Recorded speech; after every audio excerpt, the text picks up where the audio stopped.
Calix Beyala, bonjour. Oui, bonjour, Perfecto. Je souligne que Calix Beyala est justement cette Camerounaise, écrivaine d'envergure internationale. Je vous pose cette préoccupation. Calix Beyala, dans le cadre de l'affaire Martinez-Zogo, on parle de plus en plus d'un deuxième commando qui a été mis à contribution. Les enquêtes avancent ou alors ça va dans tous les sens? Excusez-moi de rire, Perfecto. Je ris pourquoi? Je ris parce que ça me rappelle des histoires du KGB. Vous savez, où il y avait des seconds commandos, des troisièmes commandos, des parapluies bulgares, où on tuait les ennemis à travers ces... Enfin, arrêtons de prendre les Camerounais pour des choux ou des navets. Hein, c'est un peuple où on trouve un grand nombre d'intellectuels, d'hommes brillants. Hein. Un petit homme comme Martinez-Zogo, qui a à peu près ma corpulence et ma taille, je vais dire 1m72, peut-être à peine un peu plus de 60 kilos, moi je fais moins, mais quand vous déployez contre cet homme 13 hommes baraqués, vous pensez vraiment qu'on a besoin d'un second commando? Il s'agit là d'une pure distraction. Je veux dire, les élites camerounaises, ceux qui nous dirigent, me donnent l'impression de virevolter, de tournoyer, donnant de tournis au peuple.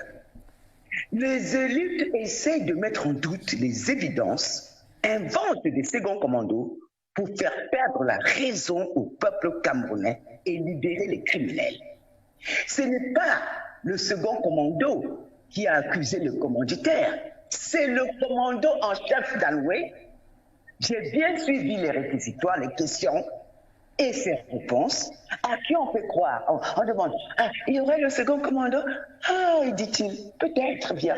Ah, peut-être bien. Cet homme qui, durant tous les interrogatoires, répond par l'affirmatif. Oui, tel a fait ceci. Affirmatif. Il vous a demandé de le torturer. Affirmatif. J'ai amené les vidéos. Il a regardé. Il a dit que c'était... Il a rigolé. Et pendant que Martinez-Zogo se torturait de douleur, on l'a laissé vivant. Évidemment, monsieur, une fois que vous avez torturé quelqu'un, il l'a laissé vivant. Ils l'ont laissé vivant où? Devant l'hôpital? Chez lui? Ou dans la rue? Ou ailleurs? Ben, il a dû mourir. Ce n'était qu'un petit bonhomme handicapé en plus. Vous ne vous rendez pas compte de comment un esprit comme le mien peut torturer, de voir qu'on essaie de mettre en évidence, de mettre en doute des évidences pour libérer des criminels. On a vu faire avec l'affaire Fombord. On veut nous refaire la même chose avec l'affaire Martinez-Zogo. J'ai dit, nous sommes en République. Et que la loi doit être dite, qu'on arrête la corruption, que les milliards arrêtent de circuler, que les coupables soient punis, pas chaque fois nous livrer des petites graines, des petites gens pour nous dire les voilà qui ont tué. Monsieur Perfecto, pour qu'il y ait un crime, il faut un mobile. Quel était le mobile de ce qu'on veut accuser comme second commando? On nous a parlé d'un certain maire. On nous a dit qu'il était en prison d'ailleurs. Il a été arrêté. Non, il est libre. Il est chez lui, il va être entendu après. Mais il a déjà été entendu. Mais dans le cadre d'une autre affaire, il faut vraiment arrêter de distraire le peuple camerounais et rendre justice au peuple camerounais. Parce que ne pas rendre justice à Martinez-Zogo, c'est bafouer tout le peuple camerounais qui souffre dans sa chair. Nous avons tous souffert.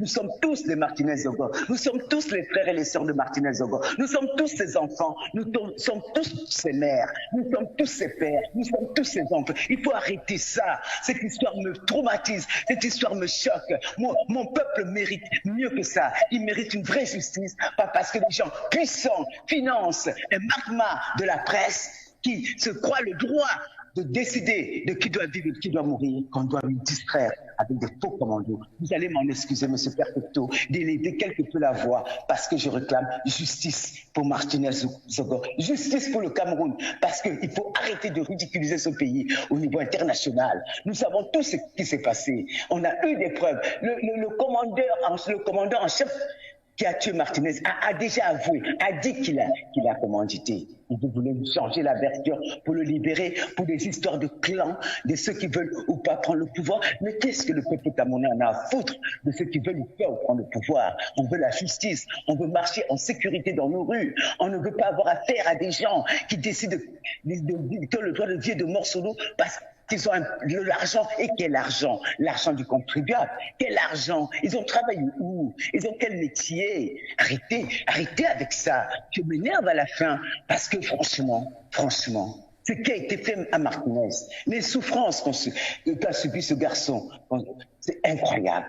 Qu'on scalpe quelqu'un, qu'on arrache ses ongles, qu'on arrache...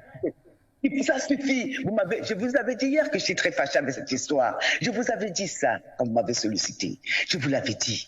C'est inadmissible ce qui s'est passé la semaine dernière avec des vraies fausses libérations. C'est inadmissible de torturer ainsi, parce qu'il s'agit là d'une torture pour le peuple camerounais.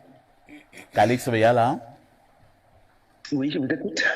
En l'état actuel des choses, faites-vous confiance en la justice camerounaise? J'ai envie de continuer à faire confiance à la justice camerounaise, mais cette histoire de vraie fausse libération doit être éclairée.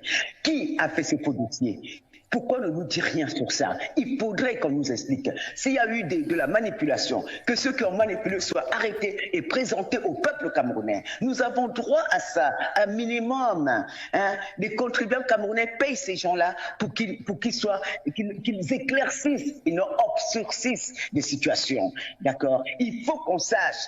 On est déjà, même qu'on n'a pas fait le droit, M. Perfecto, même si on n'a pas été à l'université pour faire du droit, on sait déjà qu'un simple greffier ne libère pas quelqu'un. C'est pas possible.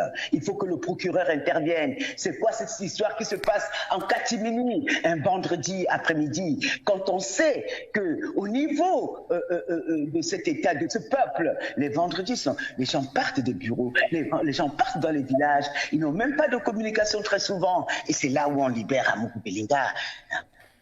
Le cas Eko m'intéresse beaucoup moins parce que c'est le cas de l'État, c'est un manquement. C'est un manquement. Depuis quand on voit qu'en droit pénal, on délivre le même document pour deux accusés de deux faits différents dans le même document. Il faut un peu arrêter de nous prendre pour des chèvres. Nous ne le sommes pas. Nous avons tous été à l'école de la République. Calix Beyala. Oui. Info TV vous dit merci. C'est moi qui vous remercie.